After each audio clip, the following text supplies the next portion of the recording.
పొలం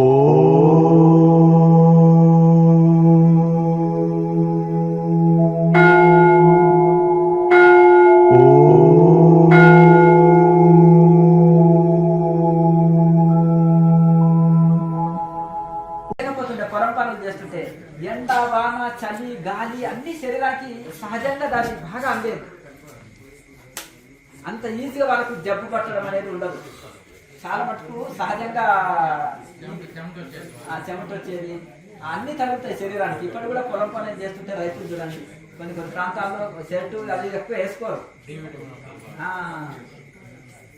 కనుక సాధ్యమైనంత వరకు మనము ప్రకృతికి అనుకూలంగా ఎంత అనుకూలంగా జీవిస్తే అంత మంచిది.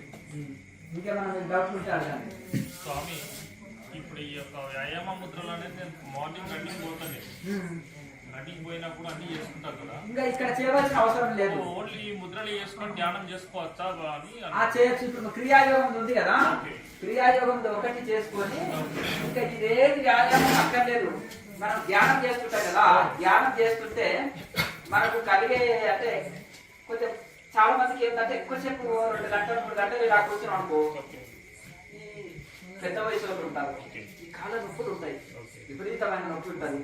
ఇంకా అలాగే శరీరం అంతా బిడుసుకుపోయినట్టు ఉంటుంది కదా, ఒకసారి రిలీవ్ చేసుకోనికే దాన్ని 2 నిమిషాల్లో కూడా పూర్తి చేసుకోవచ్చు.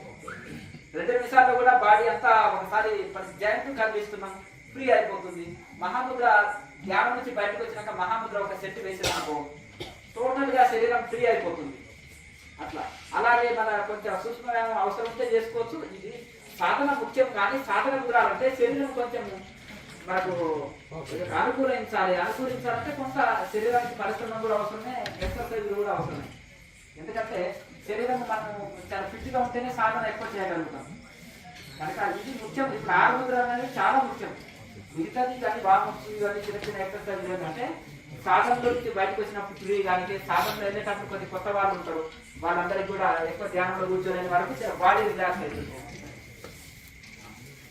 ఇంకా మీకు ఏమైనా సందేహాలు ఉంటే అడగండి. ఏం లేవా?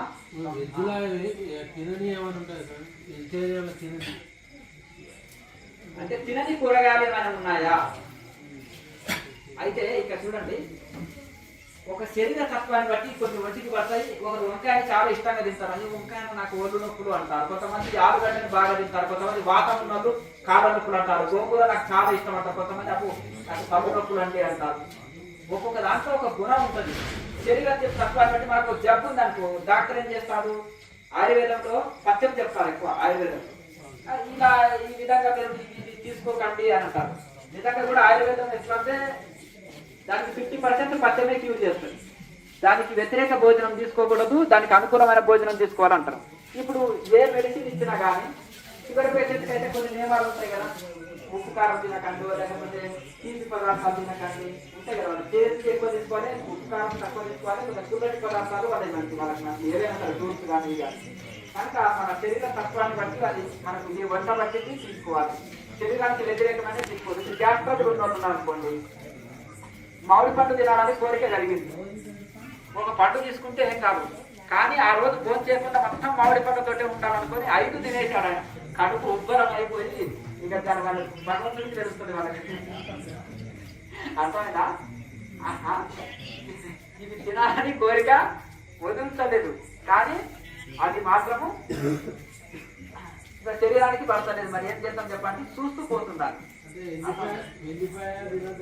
వెల్లిపాయ ఉల్లిపాయ ఏంటంటే మసాలా వస్తువు. అది ఇప్పుడు ఉల్లిపాయ చూడడానికి ఏమైనా సువాసనలు ఉంటుంది, దానిలో ఏమన్నా అది కళ్ళు మండుతాయి, అది చాలా కొంచెం మసాలా వస్తువు. అలాగే నోరు దుర్వాసన వస్తుంది, అది అంతేనా కదా. ఉల్లిపాయ మసాలా వస్తువు. దాని బదులుగా అల్లము కావలసినంత వేసుకోండి. ఇది అల్లం అనేది జీర్ణశక్తి బాగా పనిచేస్తుంది. అల్లం ఎంత ఎక్కువ తింటే అంత మంచి జీర్ణశక్తి పనిచేస్తుంది. కారం ఉంటుంది కదా అంటే మరి కొంచెం ఉప్పు కారం తక్కువ వేసుకుంటే అయిపోతుంది. ఎలాగో అంత కారం తత్వం ఉంది కదా, అలా ఆ కొత్తిమీర వేసుకోండి. మన జీలకర్ర పొడి గ్యాస్ ట్రబుల్ మరబద్ధకం తీసేస్తుంది. జీలకర్ర పొడిని బాగా వేసుకోండి. వాతం ఉంటుంది కదా, కీళ్ళ నొప్పులు, వాతం ఉన్నప్పుడు వామపొడి బాగా వేసుకోండి. వామపూలు కానీ తోక మిరియాలు, వారి మిరియాలు అని కొన్ని రకాలు ఉంటాయి. అటువంటి ఆ మిరియాలని 4-3 రకాలు ఉంటాయి మిరియాలు. ఆ మిరియాల పొడి వేసుకోండి కూరల్లో. మా ఇంట్లో వాళ్ళందరికీ నా కోసం ఇవన్నిటికంటే దాన్ని వేసి పొడి చేసి ఒక డబ్బు పెట్టుకుని మీ కూరలో కాస్త ఒక స్పూన్ కలుపుకోండి. ఇవన్నీ కూడా శ్రీకృష్ణంలో పొడి కానీ ఇవి కానీ ఆ విధంగా మనకు సాధ్యమైనంత వరకు శరీర తత్వాన్ని బట్టి భోజనము తీసుకోవాలి. వాత శరీరంలో ఉన్న వాళ్ళేమో వేడి వస్తువులు తీసుకోవాలి, వేడి కలిగించేది. వేడి శరీరం కలిగిన వాళ్ళు వాత గుణాన్ని కలిగించే పదార్థాలు తీసుకుంటే ఏం కాదు. వ్యతిరేకమైనవి తీసుకోవాలి. వేడి విపరీతమైన వేడి చేసే పదార్థాలు తీసుకుంటే కష్టం అట్లా. స్వామి, ఉద్యోగ ధర్మం కానీ విద్యార్థులు కానీ ఉదయం నుంచి సాయంత్రం వరకు వాళ్ళ డ్యూటీ వాళ్ళు చేయాల్సిందే. కానీ ఒక రకమైన ఇంటర్నల్గా ఫీలింగ్ ఏముంటుందంటే మనమంతా దీనికోసం అంటే మన కోసం వేస్ట్ చేస్తున్నామేమో, మాట్లాడకండి, భగవద్ధ్యానంలో ఉండలేకపోతున్నాం ఆ టైం అంతా అన్నట్టు. అంటే దాదాపు 10 గంటలకు పైన పోతుంది. ఆ టైంలో మీరు ఏం సజెస్ట్ చేస్తారు, ఎలా చేస్తే మంచిది అంటారు? అయితే మనకు ఉన్న సమయాన్ని మెల్లగా పొదుపు చేసుకోవాలి. ఉన్న సమయాన్ని అందుకనే స్టార్టింగ్లో మీరు ప్రారంభంలో ధ్యానం ప్రారంభంలో ఉదయం 1 గంట సాయంత్రం 1 గంట ప్లాన్ చేసుకోండి. ఎవరికైనా కానీ సూర్య ఉదయం తర్వాతనే డ్యూటీలు ఉంటాయి. సూర్య ఉదయం కంటే ముందు మనకి డ్యూటీలు ఉండవు. అలాగే సూర్య అస్తమయం తర్వాత కూడా ఏ డ్యూటీలు ఉండవు. సూర్య అస్తమయానికి అంటే ముందే ఉంటాయి. ఏ జాబ్ కానీ గవర్నమెంట్ జాబ్ ఏది ఉన్నా కానీ మనకు టైం ప్రకారం ఉంటుంది ఏదైనా. అలాగే మనకు ఇప్పుడు జంతువులు కూడా చూడండి, సూర్య ఉదయం తర్వాతనే భోజనానికి వెళ్తాయి, మళ్ళీ సూర్య అస్తమయానికి ముందు గూడు చేరుకుంటాయి. అంటే గృహస్థులు అనే వాళ్ళు ఈ జంతువులని పక్షులని ఆదర్శం తీసుకోవాలి. సాయంత్రం వరకు బయటికి వెళ్ళి డ్యూటీ చూసుకొని సాయంత్రానికి ఇల్లు చేరుకోవాలి. అప్పుడు ఏం చేయాలి, మనము సూర్య ఉదయానికి ముందే లేచి సాధనను ముగించుకోవాలి. మళ్ళీ సూర్య అస్తమయం తర్వాత ఇల్లు చేరుకుంటాం కదా, అక్కడ అప్పుడు మళ్ళీ సాధన చేసుకోవాలి. ఉదయం గంట సాయంత్రం గంట ప్లాన్ చేసుకోండి. ఇక మీకు సెలవు దినం ఉందనుకోండి, ఆ రోజంతా ధ్యానం చేయడానికి ప్లాన్ చేసుకోండి. ఇలా 24 అవర్స్ 10 గంటలు ఎవరు కూర్చోలేరు. అప్పుడు ఏం చేయాలంటే ఒక 3 అవర్సా 2 అవర్సా మీ శరీరం సహకరించినంత కూర్చొని మరో 1 అవర్ గ్యాప్ ఇచ్చి మళ్ళీ ఒక 2 అవర్స్ కూర్చోండి, మళ్ళీ 1 అవర్ గ్యాప్ ఇచ్చి మళ్ళీ ఇట్లా 2 అవర్స్ కూర్చోవచ్చు. ఆ రోజంతా అట్లా. అప్పుడు రోజంతా చేయాలంటే ఏం చేయాలి, మీ శరీరం తేలికుండాలంటే ద్రవాహారం, లిక్విడ్ ఫుడ్ బెస్ట్. లిక్విడ్ ఆహారం తీసుకున్నప్పుడు ఏం గ్యాప్ అవసరం లేదు, నాన్ స్టాప్గా సాధన చేసుకోవచ్చు. పాలు, జ్యూసు, కూరగాయ జ్యూసులు కానీ, ఫ్రూట్ జ్యూస్ కానీ, పాలు కానీ, జావ కానీ ఇటువంటివి తీసుకోవచ్చు ఆ రోజంతా. అలా ఇక భోజనమైన ఒక పూట తీసుకోవచ్చు అంతే. కాకపోతే ఉదయం సాయంత్రము లిక్విడ్ ఫుడ్ కానీ, లేదంటే ఫ్రూట్స్ కానీ, లేదంటే మొలకలు కానీ, ఏదైనా పళ్ళు కానీ తీసుకొని ఒక మధ్యాహ్నం ఒక పూట తీసుకున్నా ఏం పర్వాలేదు. మీ శరీరాన్ని చూసి వెళ్తున్నది. ఇది బలవంతంగా ఆహారాన్ని తగ్గించండు, లేకపోతే గోట్లు బిగించండి అని చెప్పండి. మితాహారం అంటే ఏంటిదంటే మితాహారం తీసుకోవాలి. శరీరము బాగా బద్ధకంగా సోమర్తనం పెరిగిందనుకో ఒక ముద్ద భోజనం తగ్గియాలి. నీరసం వచ్చిందనుకో ఒక ముద్ద భోజనము పెంచండి. మన శరీరం మనకు చెప్తుంది, ఇతరుల కంటే మన శరీరమే మనకు చెప్తుంది. కనుక ఆ విధంగా దాన్ని చూస్తూ పోతున్నారు. అంటే భగవద్గీతలో ఒక శ్లోకం చెప్పారు, అంటే ఏమి తిననప్పుడు ఇంద్రియాలు శుష్కించి, ఇప్పుడు బక్క చిక్కిన గుర్రం బాగా పరిగెత్తుతుందా, ఎత్తది కదా, చెప్పినట్టు ఉంటుంది, అది బాగా బలమైన గుర్రం మీద సవాల్ చేయాలంటే మన శక్తి పరుడు అయి ఉండాలి, కళ్యాణ్ బలమైనది ఉండాలి, మనిషి కూడా చాలా దాన్ని కంట్రోల్ చేసే శక్తి కలిగి ఉండాలి. ఆ బలమైన గుర్రాన్ని కంట్రోల్ చేయలేని వాళ్ళు ఏం చేసేస్తారు, బక్క చిక్కిన గుర్రం మీద సవారీ చేయమంటారు. అంటే అప్పుడు ఏం చేయాలంటే మితాహారం తీసుకొని శరీరాన్ని శుష్కించుకొని అయినా దీన్ని వశం చేసుకునేది ఒక పద్ధతి ఉంది. కానీ పూర్తిగా ఏమి తినకుండా ఆ రోజు ఉపవాసం ఉన్నాం అనుకోండి, ఇంత ధ్యానం చేయగలుగుతాం. ధ్యానం చేయడానికి కూడా శక్తి ఉండాలి. ఆసనంలో కూర్చోవాలంటే ఇంకా ఇందులో ప్రాణాయామం చేయాలంటే కొంత శక్తి కావాలి దీనికి. కనుక యోగులకు నిరాహారం చెప్పలేదు, ఎక్కడ చెప్పబడలేదు. యోగ సాధన చేసే వాళ్ళకి భక్తి మార్గంలో ఉపవాసాలు చెప్పబడ్డాయి. ఎందుకంటే మిగతా రోజుల్లో వీళ్ళు ఫుల్గా లాగించేస్తారు కనుక ఆ ఉపవాసాల తోటి కూడా కొంత ఇదవుతుందండి. కనుక ఆ ఉపవాసాలు కూడా అస్తవ్యస్తంగా చేయకూడదు. కావలసినంత వాటర్ తీసుకోవాలి. అప్పుడు అది ఆహారం కిందికి రాదు వాటర్. అప్పుడు శరీరంలో ఉష్ణం పెరగదు, శరీరంలో ఇబ్బందులు ఉండవు. కనుక యోగులకు నిరాహారం చెప్పలేదు, ఉపవాసాలు చెప్పలేదు, మితాహారం చెప్పబడదు. లిక్విడ్ ఫుడ్ లాంటివి తీసుకోవచ్చు, ఏదైనా లిక్విడ్ ఆహారం తీసుకోవచ్చు, ఇబ్బంది లేదు. కనుక ఆ విధంగా మనం శరీరాన్ని చూస్తూ పోతుండాలి. కాకపోతే మనం ఏమి తినకుండా కొన్ని రోజులు ఉంటే పేషెంట్ లాగా బెడ్ మీద పడుకొని ఉండొచ్చు. మరి దానివల్ల ఏం బెనిఫిట్? సాధన చేయము ఏం లేవు. మళ్ళీ బాగా లాగింగ్ చేసి మనకు మళ్ళీ మనసు అన్నీ కావాలంటారు, అంతేనా కదా. పేషెంట్ ఏమైనా కొడతారా, మంచి మంచి లడ్లు మిఠాయిలు తీసుకురండి, ఇంకేదైనా మంచి పని పోవాలి అని ఎందుకు డిస్టర్బ్ చేస్తాం, పడుకోని అంటారు. మత్తుగా పడుకోనికనే ఇష్టపడతారు, అంతే కదా. అట్లా మనం కూడా పూర్తిగా ఏం తిరగకుండా ఉంటే పేషెంట్ లాగా ఉండొచ్చు, కానీ దానివల్ల సాధన చేయలేము, లాభం లేదు. కనుక శరీరానికి కొంత శక్తి అవసరమే సాధన కోసం. మితాహారం అంటే పొట్టని సగ భాగం చేస్తే 4 భాగాలు చేస్తే సగ భాగం భోజనం చేయాలి, పావు భాగం నీటి కోసము, పావు భాగం శ్వాస కోసం ఖాళీ వదిలిపెట్టాలి. దీన్ని మితాహారం అంటారు. తేలిక ఆహారం చాలా మంచిది. దోసకాయ, కీర దోసకాయ, సోరకాయ, ఇవన్నీ బీరకాయ, ఇవి త్వరగా జీర్ణమయ్యే పదార్థాలు. అలాగే ఆకుకూరలు ఏవైనా త్వరగా జీర్ణమయ్యేది, రక్తాన్ని శుద్ధి చేస్తాయి. మలబద్ధక సమస్య ఉంటుంది. నేను చెప్పిన కూరగాయలు కానీ ఆకుకూరలు ఏది మలబద్ధక సమస్య ఉండవు. ఆకుకూరలు అంటే ఒక పాత్రలో ఇది చేయండి, ఆ పాత్రను ఒకసారి కింద పోయాడు, ఇంత కూడా ఆకుకూర మిగలదు, అర్థం కదా. అంత క్లీన్ అవుతుంది, మన పేరు కూడా అంత క్లీన్ చేస్తాయి, రక్త శుద్ధిగా జరుగుతుంది. అలాగే గ్యాస్ ట్రబుల్ మలబద్ధక సమస్య ఉంటుంది. ఏ రకమైన ఆకుకూరలైనా బాగా తీసుకోవాలి, త్వరగా జీర్ణం అయితే. కూరగాయలైనా త్వరగా జీర్ణం అయితే తీసుకోవాలి. మంచి అందులో అల్లం ఎక్కువ వేసుకోండి, జీలకర్ర ఎక్కువ వేసుకోండి, వాతం ఉంటే వాము వేసుకోండి, వేడి ఉంటే జీలకర్ర ఇటువంటి ఎక్కువ వేసుకోండి. కొత్తిమీర బాగా వేయండి, సువాసనలు వస్తుంది, జీర్ణశక్తి పెరుగుతుంది.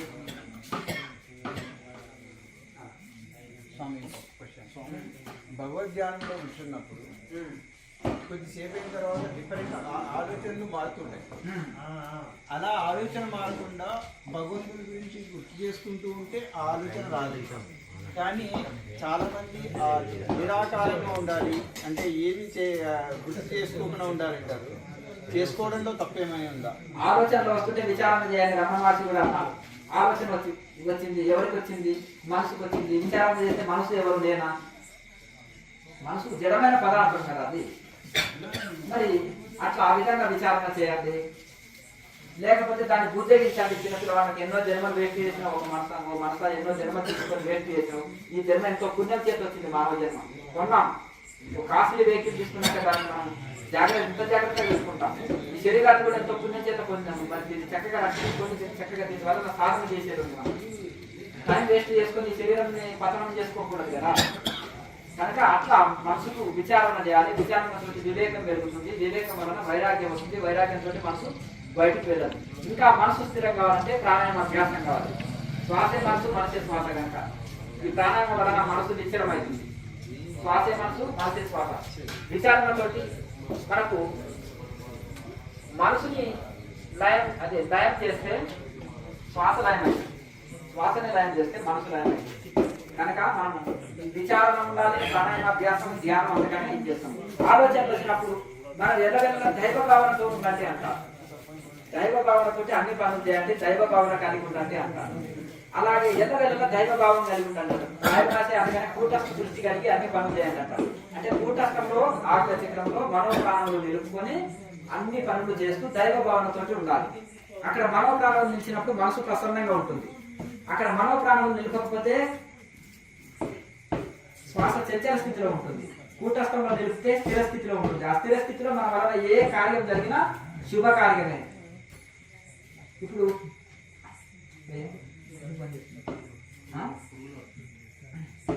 చీకట్లు ఎట్లా ఉంటాయి అంటే కోపం రావాలి. ఒక మనిషిని కొట్టాలంటే కోపం రావాలి. అప్పుడు శ్వాస చంచల స్థితిలో ఉండాలి.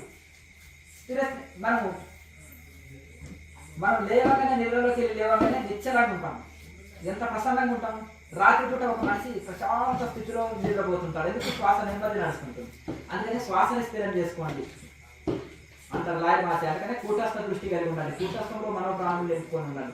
అది ఎట్లా అభ్యాసం అండి అంటే, ఒకవేళ ఒక పల్లెంలో ఒక భరతనాట్యం చేసేటాట ఒక పల్లెంలో నిలబడుతుంది. నెత్తి మీద ఒక కలశం పెట్టుకుంటుంది. కలశం మీద జ్యోతి, నానా భంగిమలతో నాట్యం చేసినా కానీ ఆమె దృష్టి అంతా ఎక్కడ ఉంటుంది? జ్యోతి మీద. కలశంలో ఉండే జ్యోతి కింద పడకుండా బ్యాలెన్స్ గా ఆమె అన్ని భంగిమలను నాట్యం చేస్తుంది. అలాగే మనం అన్ని పనులు చేస్తున్నా ఎక్కడ కాదు మన దృష్టి? కూటస్థ దృష్టి కలిగి ఉండాలి. బ్రహ్మ భావనతోటి సమస్త కార్యాలు చేయి. ఇదే పొలం పనిలో పోతాం కదా, మేము ప్రదర్శనం పని చేస్తాము. 2 మాటలు చేయని కాదు, ఒక్కసారి చేయని కదా. సరే, ఒక పూట తిరిగితే ఒక పూట చేసుకోండి. వీలైనప్పుడు మీ అనుకూలాన్ని బట్టి పని కూడా కాలేదు అంతా చెప్పేది మీ శరీరం సహకరించినంత చేయండి. కొన్ని రోజులకు మీకు ఇందులో కొంచెం ఒక ఆనంద స్థితి పారమ స్థితి కలిగినప్పుడు దీన్ని అలాగే మీరు మెల్లగా పెంచుకుంటూ పోతారు.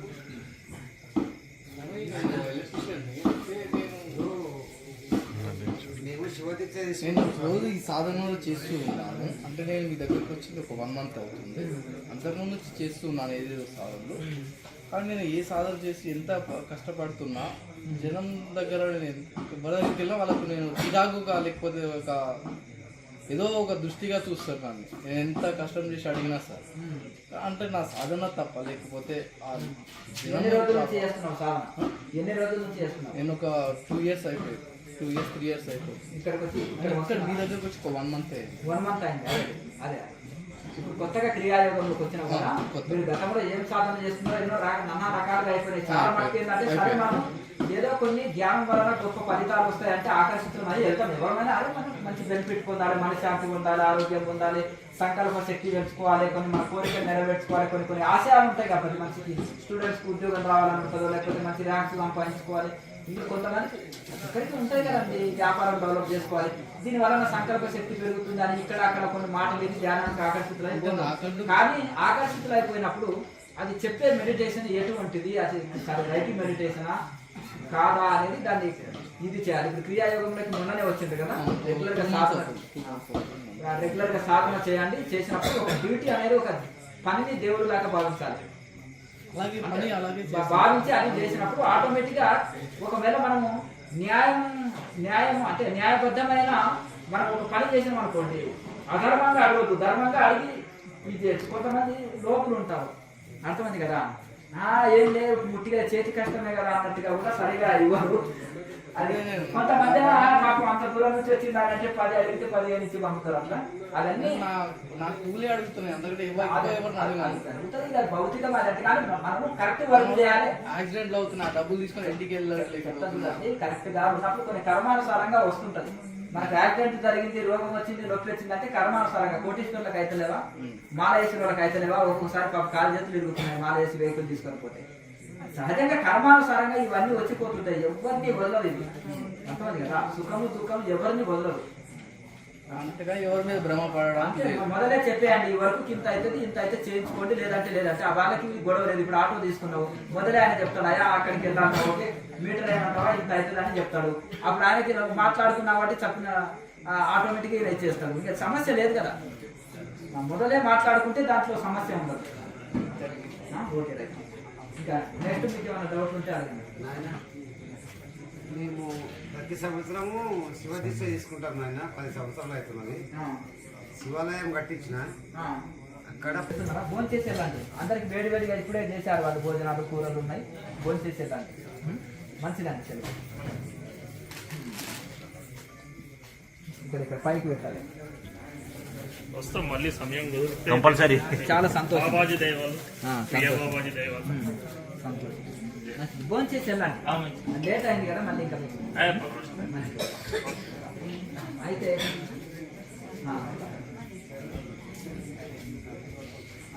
ఇంకేమైనా డౌట్లు ఉంటే అడగండి. అయ్యా ఏం డౌట్ లేదా? ఇప్పుడు ఏంటి మీకు పూజ దొరుకుతుందా, ఏంటి సమస్య?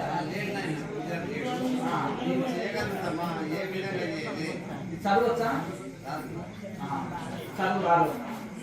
అష్టోత్తరాలు కంఠస్థం చేసుకో, క్యాసెట్ వేసుకొని చేసుకో, అర్థమైంది కదా. ఫోన్ ఉంది కదా, శివ పూజని ఫోన్ వేసుకొని రోజు చేస్తుంటే అది వింటావు కదా. విని విని విని కొన్ని రోజులకు ఒక 2 నెలలు 3 నెలల లోపల నీకు ఆటోమేటిక్ గా నోటికి వస్తాయి. అర్థం కదా. ఇది చదువు రాని వాళ్ళకు ఒకటి ఏంటంటే ఏకాగ్రత ఎక్కువ ఉంటుంది. ఏదన్నా వింటే బాగా గ్రహిస్తారు, మనసు పెట్టి వింటారు. అర్థం కదా. మొండి పట్టుదల ఎక్కువ ఉంటుంది. మొండి పట్టుదల పాటు అవి ఏకాగ్రతతో అవి కంఠస్థం అవుతాయి, ఆటోమేటిక్గా వచ్చేస్తాయి. దాంట్లో భక్తి ప్రధానం ఇక్కడ, అంతనే కదా. ఏ వేదంకు పఠించరు భుజగంబే శాస్త్రము చూసి తానే విద్యాభ్యాసనం వర్ణించగలి చెంచే మంత్రం ఊహించే గోదావరి భావ నిదానములు చదువులయ్యా కావు శ్రీపాద సంశయవాసక్తి లేకాక జంతు కతికి శ్రీకాళహస్తీశ్వర. ఇక్కడ భక్తి ప్రధానం. ఏ వేదంకు పఠించరు, కానీ ఇప్పుడు ఏ వేదం జరిగింది? భుజగం ఏ శాస్త్రం చూసే పాము ఏ శాస్త్రాలు వచ్చు, ఏనికి ఏ విద్యాభ్యాసం చేసింది? కన్నప్ప ఏం శాస్త్రాలు చదివాడు? అయినా కానీ కాళహస్తీశ్వరుని యొక్క కృపని పొందినాయి కదా. దీనికి చదువు శాస్త్రాలు పీటీలు పిహెచ్డీలు ప్రధానం కాదు కదా, భక్తి ప్రధానం కదా, జంతువులే చదివినాయి కదా అనేది దూర్జటి కవి ఆయన యొక్క భావనను రాశాడు. ఇక్కడ భక్తి ప్రధానం. కన్నప్పకు పూజా విధానం తెలుసా? పుట్టిల్లో నీళ్లు తీసుకొచ్చాడు, అర్థమైంది కదా. వేటను కొట్టుకొని వచ్చేసి దొక్కలో మాంసం తీసుకొచ్చాడు. ఇది పెట్టకూడదు దేవుడికి నైవేద్యం అని తెలియదు. అంటే అక్కడ భక్తి ప్రధానము, అర్థమైందిగా. భక్తి ప్రధానం తెలిసి చేయకూడదు, ఆయన తెలియక చేశాడు.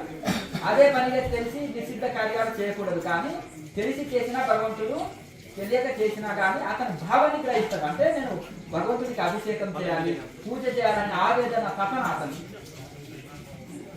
ఆ భావనతో చేశాడు. కనుక భావం ముఖ్యము. భావప్రియుడు భగవంతుడు, వస్తు ప్రియుడు మానవుడు. ఒక పెన్ ఎవరైనా ఇచ్చారనుకో, దాని విలువ ఏ బ్రాండ్, ఇది ఎంత రేటు, ఏ షాంపూ తెచ్చాడు అనేది రేటు వేరే కడతారు. ఎవరు? మనుషులు. భగవంతుడు పత్రం, పుష్పం, ఫలం, తోయం అంటాం కదా. నువ్వు భక్తితోటి పత్రం కానీ, ఒక ఆకుని విలువ పత్రం కానీ, తోయం అంటే నీళ్లు కానీ, పుష్పం కానీ, ఫలం కానీ ఏది భగవంతుడికి సమర్పించినా భగవంతుడు తృప్తి చెందుతాడు. అంతేనా కదా. మనిషి అయితే విలువ కడతాడా కాదు, అర్థమైంది కదా. అంటే మా ఇంటికి వస్తే ఇంత మంచి గిఫ్ట్ ఇచ్చినాము, మీరు ఈ గిఫ్ట్ ఇచ్చారా మాకు, ఇవన్నీ వెలగడతారు ప్రతి వస్తువుకి. అట్లా కనుక భగవంతుడు అనేది హృదయాన్ని చూస్తాడు, అంతేనా. వస్తువు విలువ చూడడు. భావప్రియుడు భగవంతుడు. నీ భావాన్ని గ్రహిస్తాడు. నీవే భావంతో ఇస్తున్నావు, అర్థమైంది కదా. ఆనాడు సత్యభామ ఏం చేసింది? కృష్ణుని తులాభారంలో కొనాలని మొత్తం ఆమె పట్టు చీరలు, నగలు, డైమండ్స్, ఆమె ధరించే నగలు, నానా రకాల అన్ని కేజీలు మొత్తము ఒక లారీకి తీసుకొచ్చి అక్కడ వేసింది. అయినా కృష్ణుడు ఇంచు కదలలే. రుక్మిణీదేవి తులసిదళంతో, స్వామి నేమిచ్చి నేను కొనగలను అని ఒక తులసిదళంతో ఆయన కృష్ణుని ఆటోమేటిక్గా ఈ తులసిదళం కింద ఉన్నది ఆయన పైకి వెళ్ళిపోయారు.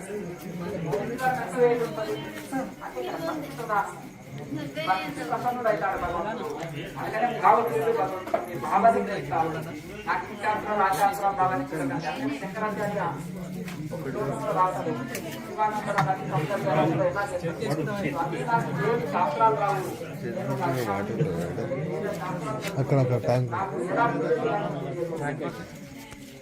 నాకు ఉద్యోగంగా ముఖ్యమైన పరిస్థితుల్లో నాకు ఏ పాట లేదు. ఆ ఇంట్లో సాధకులు ఉన్నారు.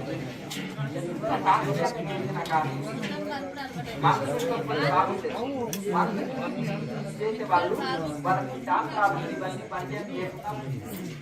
భగవంతుడు యొక్క మనసు నిలుపు చేస్తే ఆ పూజకు భగవంతుడు ప్రసన్నులవుతాడు. ఇది ఎన్నో కథల్లో ఎన్నో నిదర్శనాలు. తల్లిదండ్రులు 40 ఏళ్ళు పూజ చేస్తే భగవంతుడు ప్రసాదం ఉంటే, తల్లిదండ్రులు ఊరుకుంటే చిన్న పిల్లవాడు మొర పెట్టుకుంటే తిన్నాడు ప్రసాదం. తల్లిదండ్రులు ఏమనుకున్నారు? అది అబద్ధం పెట్టుకున్నాడు అనుకున్నారు. కానీ అది సత్యం. భగవంతుడు మనసారా అంటే మనం భావప్రియుడు భగవంతుడు కనుక మనం మనస్ఫూర్తిగా ప్రార్థన చేస్తే అది ఫలిస్తుంది అంటారు. సంకల్పాలు ఫలిస్తాయి అంటారు. అందులో దైవ కృప కలుగుతుంది. అందరు ఫోన్ చేసుకొని ఉండండి. తెల్లవారుజామున 4 గంటలకు మళ్ళీ బెల్లు గడుపు కొడతారు. మళ్ళీ 4 గంటలకు క్లాస్కి రండి. ఇప్పుడు నీకు వేసుకోవాలని కోరిక ఉందా? నేనైతే ఏం వేసుకోలేదు. నా దగ్గర ఏం లేవు. అర్థమైంది కదా. నీకు ఇష్టం అనిపిస్తే వేసుకో. అప్పుడు మహాముద్ర వదిలేసి మామూలుగా క్రియేట్ చేసి ధ్యానం చేసుకోండి. నార్మల్ గా ప్రాణాయామ చేసినప్పుడు లాలాజలం వస్తుంది కదా, అది మింగేసేటప్పుడు నార్మల్ నార్మల్ శ్వాస వస్తుంది. చేయగా అట్లా రాదు. కొన్ని రోజులు చేయగా అటువంటి అట్లా రాదు.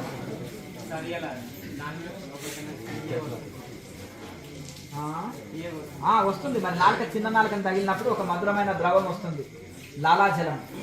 అది చాలా మధురంగా ఉంటుంది.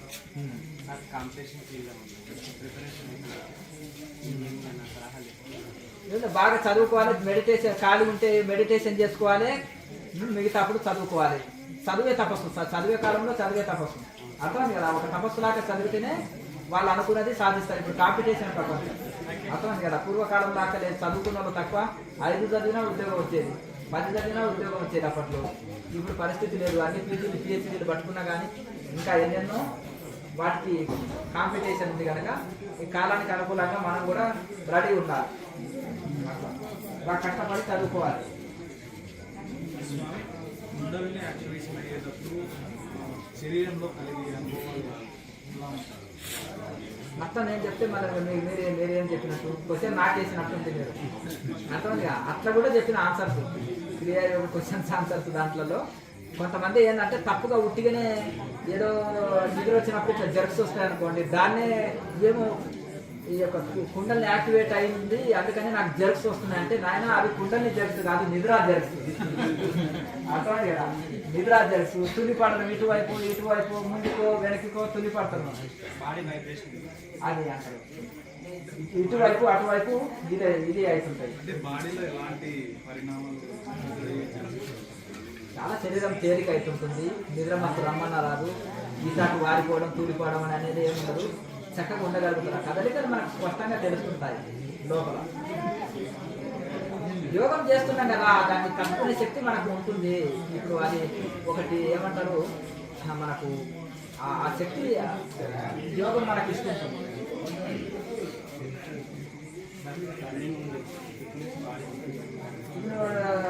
స్పీడ్ బ్రేక్ అప్పుడు హ్యాండిల్ విడిచేసి కింద పడతావా, ఎంత బిగ్గర పట్టుకోవాలో తెలియదా. స్పీడ్ బ్రేక్ అప్పుడు హ్యాండిల్ బిగ్గర పట్టుకోవాలి, లేకపోతే బ్రేక్లు ఎంతలో నొక్కాలి, ఎంతలకు బ్రేక్ వేస్తే ఎంతలో ఆగుతుంది, ప్రతి కదలిక ఉంటుందా ఉండదా. ఇప్పుడు గుంతలు వచ్చినప్పుడు అంటారు కొత్త పిచ్చితో అంటారు హ్యాండిల్, అంతేనా కదా. ఇట్లా బిగ్గర పట్టుకోవాలి, ఇట్లా బిగ్గర పట్టుకుంటారు, లేదంటే బండి కొత్తగా నడిపేవాడు ఇట్లా బిగ్గర పట్టుకుంటారు, లేదంటే ఇలా హ్యాండిల్ లూజ్గా పట్టుకుంటే ఇలా అవుతుంది. అది కొత్త వాడికి ఇది కానీ ప్రతి కదలిక పర్ఫెక్ట్ డ్రైవర్ బైక్ నడిపినప్పుడు అన్నీ తెలుస్తుంది కదండి, అంతేనా కదా. ఎట్లా అనేది ప్రతి కదలిక తెలుస్తుంది కానీ అందులో కూడా ఇట్లా ఈ యొక్క డ్రైవర్కి బండిని ఎంత చక్కగా డ్రైవ్ చేయగలుగుతున్నాడో అట్లా సాధనలో కూడా అతనికి శరీరం అన్నీ అవన్నీ తట్టుకునే శక్తి ఉంటుంది. దానికి ఏమి శక్తి ఖర్చు కాదు, దానికి ఇదేం కాదు. ఈ ముద్రల వలన ప్రాణాయామం వలన ఇవన్నీ దీని వలన ఆటోమేటిక్గా అది యాక్టివేట్ అయినప్పుడు ఏమి సాధకుడికి ఏమి ఇబ్బంది కలిగించదు, ఏమి కాదు. ఆ కదలికను ప్రతి ఒక్కరికి తెలుస్తుంది, శరీరం తేలిక ఉంటుంది, మనసులో ఉత్సాహం ఉంటుంది, సాధన చక్కగా కుదురుతుంది. అన్ని రకాలుగా మనకు అన్ని అవయవాలు బాగా పనిచేస్తాయి, శరీరంలో నిరోగ స్థితి వస్తుంది. గ్యాస్ ట్రబుల్, మలబద్ధకం, ఇది ఇటువంటి సమస్యలు ఉండవు, కాలం నొప్పులు ఇది అది అనేది తగ్గిపోతుంటాయి, తేలిక అయిపోతుంది, వెయిట్ లాస్ అవుతారు, మనిషి అగ్నిమయం అవుతుంది, శరీరం జఠరాగ్ని బాగా పనిచేస్తుంది. దీనికి వ్యతిరేకంగా తమో గుణము, నిద్రమత్తు వచ్చి శరీరం స్థూలకాయం రావడం, అలాగే నిద్రమత్తు రావడం, ఆవలింతం రావడం, ఏ పని చేయబుద్ధి అయితే లేదంటే నేను ఇంటికాడ తిరిగి పడుకోవాలనిపిస్తుంది అంటే ఇది తమో గుణం అంటారు. అర్థం కదా. బాధ్యత రాహిత్యంగా ఉండడు, ఇంకా కర్తవ్య పనులు బాగా జ్ఞాపక శక్తి పెరుగుతుంది, కర్తవ్య పనులు ఇంకా చక్కగా చేయగలుగుతారు. దాని వ్యతిరేక స్థితిలో తమో గుణంలో ఉన్నామంటే రాగ మెడిటేషన్ చేయడం వలన తమో గుణం పెరిగిపోయి సోమరతనం వస్తుంది. రైట్ మెడిటేషన్ చేయడం వలన కర్తవ్య కర్మని చక్కగా చేస్తాడు, సాధన చక్కగా చేస్తాడు, కర్తవ్య కర్మని చక్కగా చేస్తాడు. సోహం పరుడు అతను, సోమరి కాదు. సోమరికి సోహం పరుడు ఒకలాగానే కనిపిస్తాడు. నాకు ఏం చేయబుద్ధి అవ్వట్లేదండి, మా తినబుద్ధి అవ్వట్లేదని ఊరుకో, మా కిందికాడ మాత్రం పడుతుంటాడు. అర్థమైంది కదా. అట్లా కాకుండా అది సోమరితనం అంటారు కనుక సోమరికి సోహం పరుడు, సోహం పరుడికి కొద్దిపాటి తేడా ఉంటుంది, అది తెలుసుకోగలగాలి. సోమరితనం అది సోహం పరత్వమా, సోమరులకు ఎచ్చటం మోసం లేదు అంటాడు మలయాళ స్వామి. సోహం పరులకు ఎక్కడైనా మోసం. శివుడు కైలాసం పోతే శివుడు ఏడు, వైకుంఠం పోతే విష్ణువు ఏడు, సత్యలోకం పోతే బ్రహ్మ ఏడు.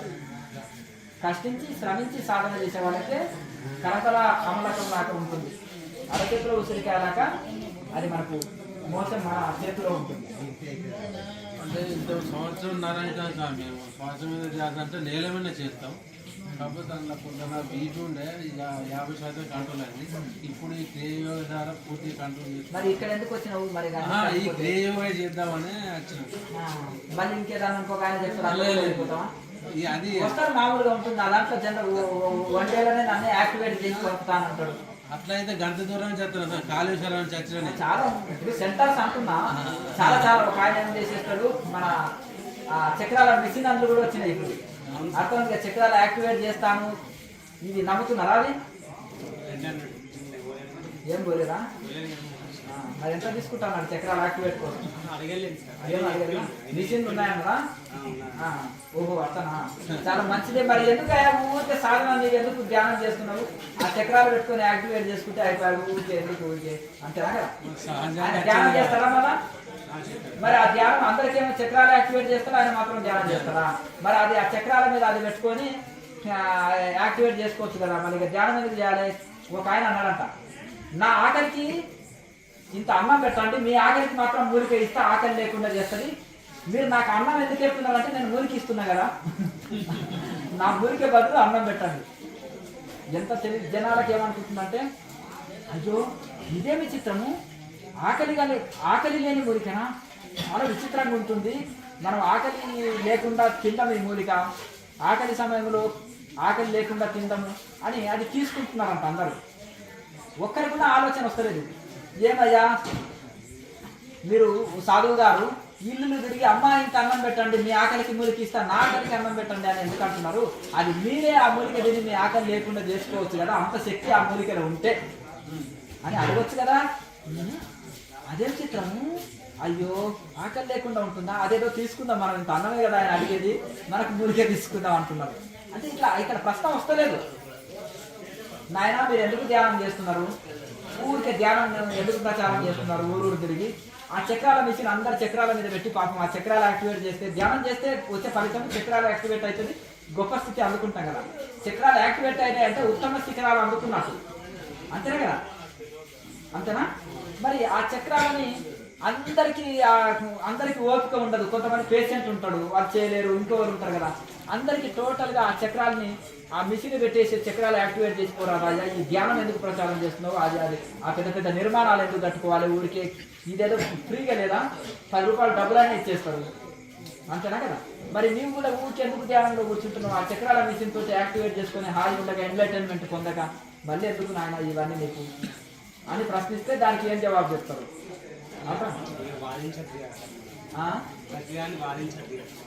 వాదించకపోతే ఎట్లా? ఇది వాదన అన్నది, ఇది సత్యం తెలుసుకోనికి. తర్కంలో ఒకటి ఉంటుంది, కుతర్కం ఒకటి ఉంటుంది. డౌట్ని క్లియర్ చేసుకోవడం అడిగేది దాన్ని ప్రశ్న అంటారు, అర్థమైంది కదా? ఓ గురువు గారు తాను పోయి ఆర్డర్ చేయడం వేరు, నాకు ఈ డౌట్ ఉంది అండి స్వామీజీ చెప్పండి అంటే దీన్ని పరిప్రశ్న అంటారు. భగవద్గీత ఉపదేశానికి జ్ఞానం జ్ఞానినా తత్వదర్శన అంటారు కదా. ప్రతివిధి పరిప్రశ్నేన సేవయా అన్నది, అర్థమైంది కదా?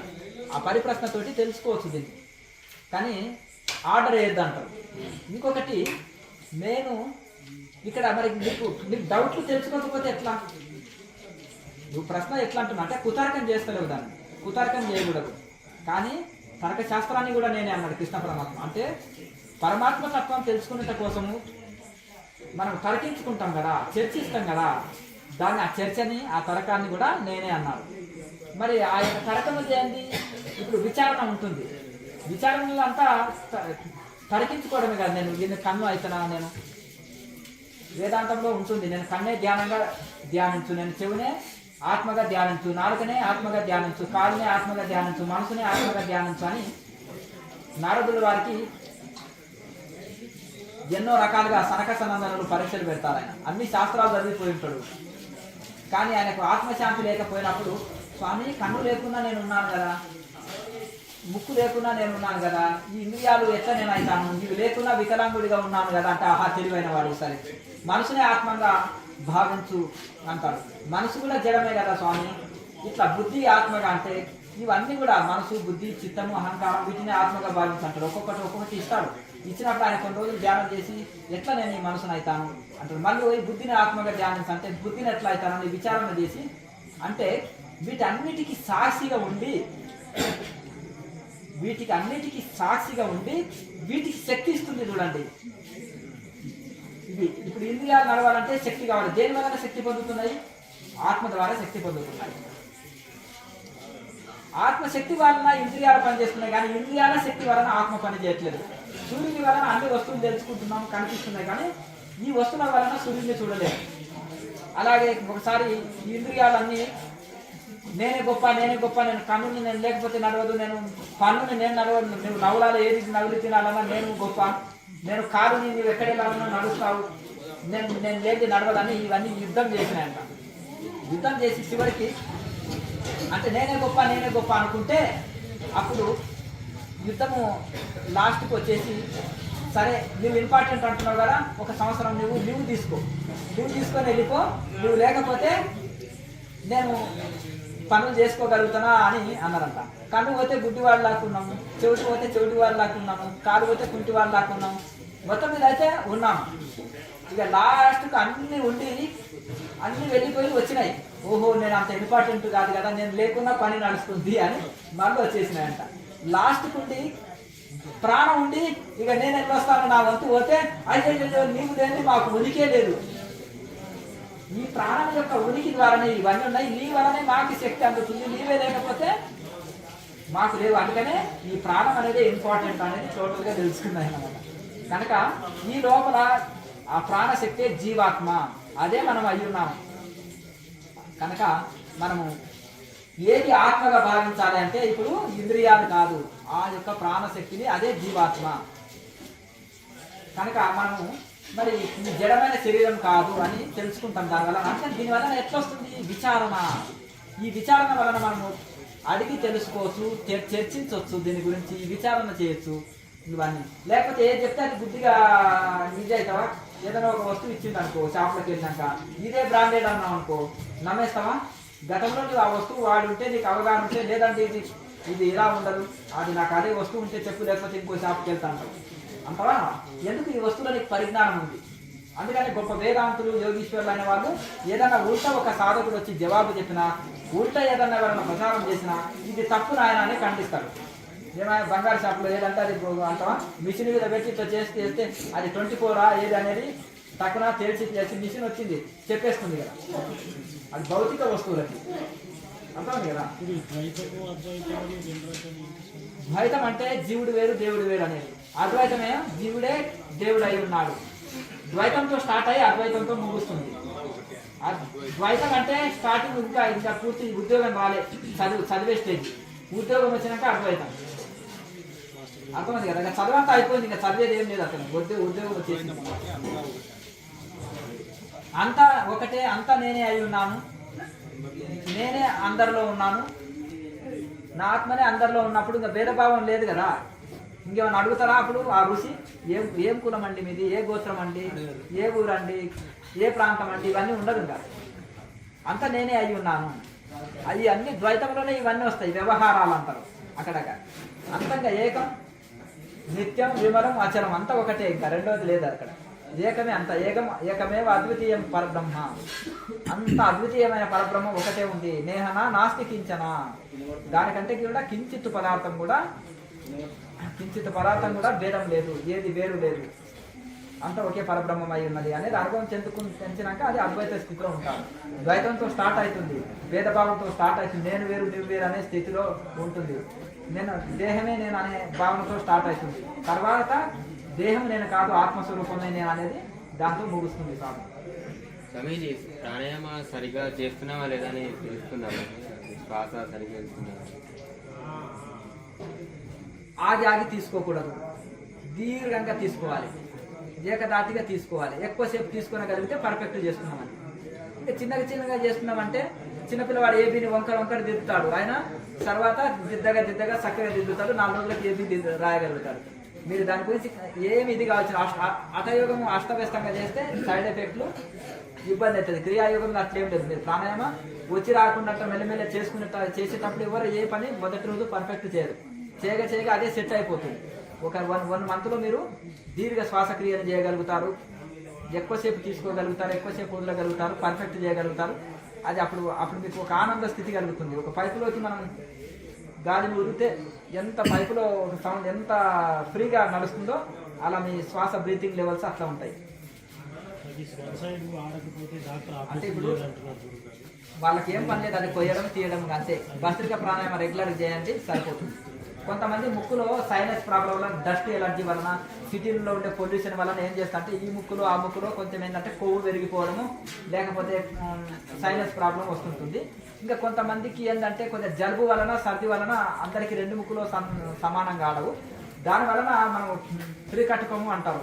త్రికటకముల పొడిని మనం కషాయం కాచుకొని తాగడం వలన ఈ యొక్క చాలా మటుకు ఈ యొక్క సైనస్ ప్రాబ్లం కానీ ఇంకా దగ్గు, సర్ది, జలుబు, కఫము ఇటువంటి పోయి బాగుంటుంది. అలాగే ఈ భస్త్రిక ప్రాణాయామం అనేది ఒక 5 నిమిషాలు చేసి తర్వాత క్లియర్ చేసుకుంటే 2 ముక్కులు స్లాప్ అయితే క్లీన్ అవుతాయి. ఆ ముక్కులో పెరిగిన కొవ్వు భాగం కానీ గడ్డలు లాంటివి కానీ ఈ భస్త్రిక ప్రాణాయామం తోటి క్లీన్ అయిపోతుంది. సైనస్ ప్రాబ్లం పోతుంది, కఫం పోతుంది, అన్ని పోతుంది. తర్వాత ఈ క్రియా ప్రాణాయామం చేసి మెడిటేషన్ చేసి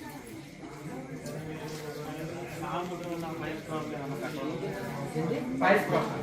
ఇది పైల్స్కి మహాముద్రకు సంబంధం ఉండదు. పైల్స్కు పటిక భస్మం అని దొరుకుతుంది షాప్లో డైరెక్ట్. ఆ పటిక భస్మాన్ని తెచ్చుకొని ఒక అరటి పండుని కోసి అందులో ఒక స్పూన్ పోయండి. లేకపోతే ఇంత అరటి పండు అది మన పటిక భస్మము 1 స్పూను, తేనె ఒక 2 స్పూన్లు, 1 స్పూన్ కలిపి అది అరటి పండుని కట్ చేసి అందులో పోసి అరటి పండుని మళ్ళీ ఇలా ఇంటి పెట్టేసి దాన్ని తినేసేయండి. అట్లా ఒక 5-6 రోజులు తినేస్తే మీకు ఎటువంటి పైల్స్ ఉన్నా వెళ్ళిపోతుంది.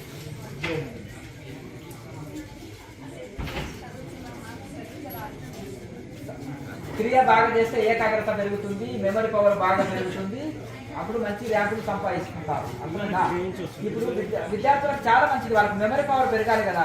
నాకు బుర్రకి ఎక్కట్లేదు ఎన్నిసార్లు చదివినా అంటారు. కొంతమంది ఎట్లుంటుంది, షార్ప్ ఉంటుంది, కొంతమందికి ఈడు ఉంటుంది. కనుక ఏం పర్వాలేదు.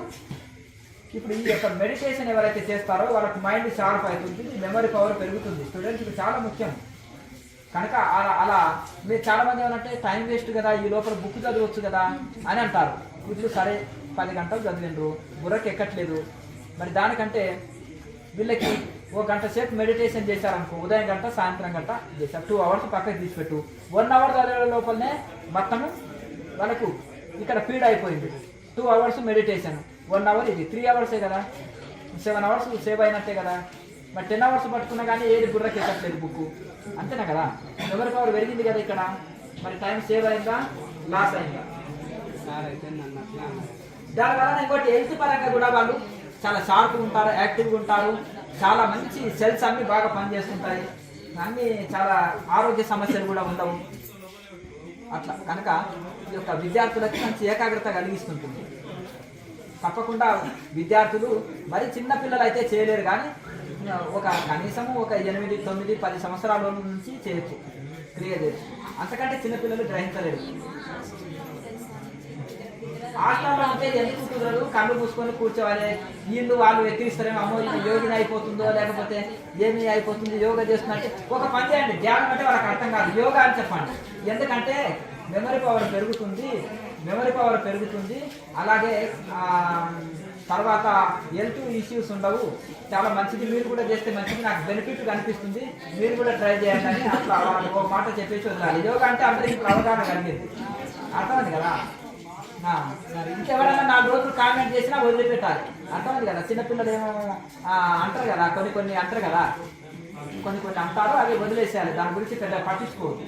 ఇక్కడ పర్ఫార్మెన్స్ మంచిగా అందరు లేవక ముందే కూర్చోవాలి. అందరు లేట్ అయి లేస్తారు కదా హాస్టల్స్లలో, మీరు అందరికంటే ముందే మీ సాధన ముగించుకోవాలి. అందరు లేచినప్పుడు బుక్ పట్టుకొని కూర్చోవాలి, అర్థమైంది కదా. కొన్ని రోజులకి ఎవరైనా రహస్యంగా సీక్రెట్గా లేచి చూసినా కానీ యోగా అంటారులే, ఓపుకుంటే చేయి, దీనివల్ల బెనిఫిట్ ఉంటుంది, మెమరీ పవర్ పెరుగుతుంది అని చెప్పారు. సార్ ఇక్కడ పర్ఫార్మెన్స్ మంచిగా చదువు విషయంలో అక్కడ మెయిన్స్నే ఉంటుంది. ఇంకా ప్రయత్నం చేయాలి. ఒక చీమకి ఎంత పట్టుదల చూడండి, 20 సార్లు 100 సార్లు కింద పడ్డ మళ్ళీ గోడ ఎక్కుతుంది, దాని లక్ష్యం ఊది చూడు చీమని, మళ్ళీ పైకి ఎక్కుతుంది, మళ్ళీ ఊది చూడు, మళ్ళీ వేస్తుంది. అట్లా అనుకున్నది సాధించేంత వరకు వదిలిపెట్టొద్దు, అంతేనా కదా. ఇప్పుడు వాళ్ళు గొప్ప ఒక పెద్ద ఒక సైంటిస్ట్ కానీ, ఒక బిజినెస్ మ్యాన్ కానీ, ఒక పెద్ద కంపెనీలు పెట్టిన వాళ్ళు కానీ చూడండి, మళ్ళీ ప్రయత్నం చేస్తూనే ఉంటారు. ఇవో సక్సెస్ 100 ఫెయిల్యూర్లతో ఒక సక్సెస్ పొందారు. మన దగ్గర దూరం నుంచి చూస్తే వాళ్ళు ఏంటంటే ఒక రోజునే వాళ్ళకి అన్ని విజయాలు వచ్చినాయి అనేది అసాధ్యం. వాళ్ళని పోయి అడగండి ఎన్నిసార్లు ఫెయిల్యూర్ అయింది, ఎంత కష్టపడితే ఆ స్థాయికి వచ్చిందో అనేది, అంతేనా. అట్లా అది అనుకున్న పని సాధించిందాక విడవద్దు, అంతే. సరే మంచిదే కదా. ఇక తిని పడుకోండి, మళ్ళీ 4 గంటలకి బెల్ కొడతారు, క్లాస్ ఉంటుంది. అందరు ఇక విశ్రాంతి తీసుకోవాలి. ఏమన్నా